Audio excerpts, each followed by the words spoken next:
After Glenn Youngkin's shocking win in Virginia, the left hasn't engaged in any reflection whatsoever. Instead, they're accusing Virginia voters, the people who just elected an African-American lieutenant governor, of being racists.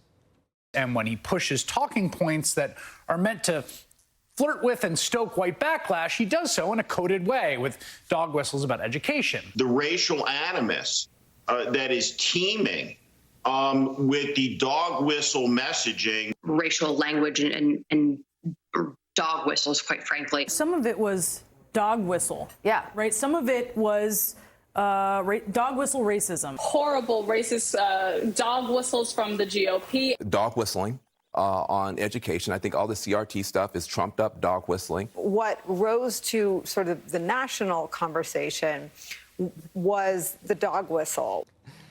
Notice they keep referring to dog whistles, but they never even say what they're talking about. Shelby Steele is the writer of the documentary What Killed Michael Brown, and he joins us with reaction. All right, so Shelby, why won't they define and defend exactly what CRT is? Because they have no way to do it, and they know that it is in opposition to America's commitment to a racial harmony that's gone on now for 60, 70 years. The civil rights movement, the civil rights victories, equality in the sense of as individuals, all of that, that classic liberalism, they see as infringing on their power. If they can suspend that liberalism, then they have the power to dictate what goes on. You saw Terry McAuliffe talking about one high school that had 80% white teachers. We needed to change that. We needed to go in, disregard their rights, and cut that down to 50%. Well, it's that kind of cold, inhuman calculation as a pretext for racial harmony that is extremely destructive.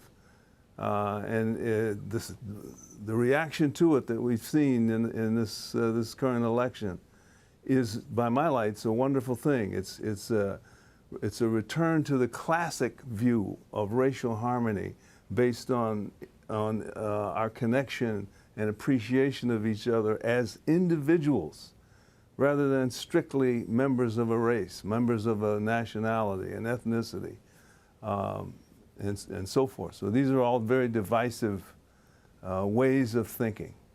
Such a brilliant point that you made. Martin Luther King, the civil rights movement, that was all about a colorblind society. That was about judging people not by the color of their skin, but by the content of their character.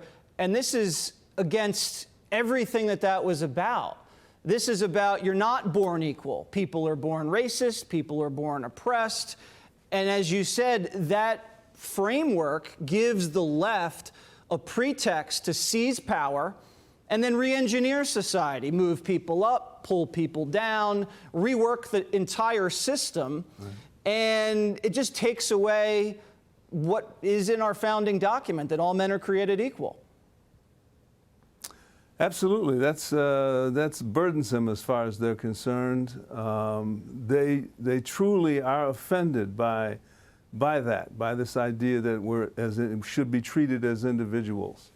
They have, over the last, since the 60s, gained enormous power. The power of the American left really is grounded in race, in the idea of America as a victimizing, oppressive nation, and that they then cast themselves as our redeemers. And they're going to lift us out of this shame. And as such, they need the power to socially engineer without worrying about whether they're being civilized or not. You're right. They're preying on white guilt, and I think for the first time in a long time, the race card backfired. Didn't work. Thank God for that. That's Shelby right. Steele, thank you. Hey, Sean Hannity here. Hey, click here to subscribe to Fox News YouTube page and catch our hottest interviews and most compelling analysis. You will not get it anywhere else.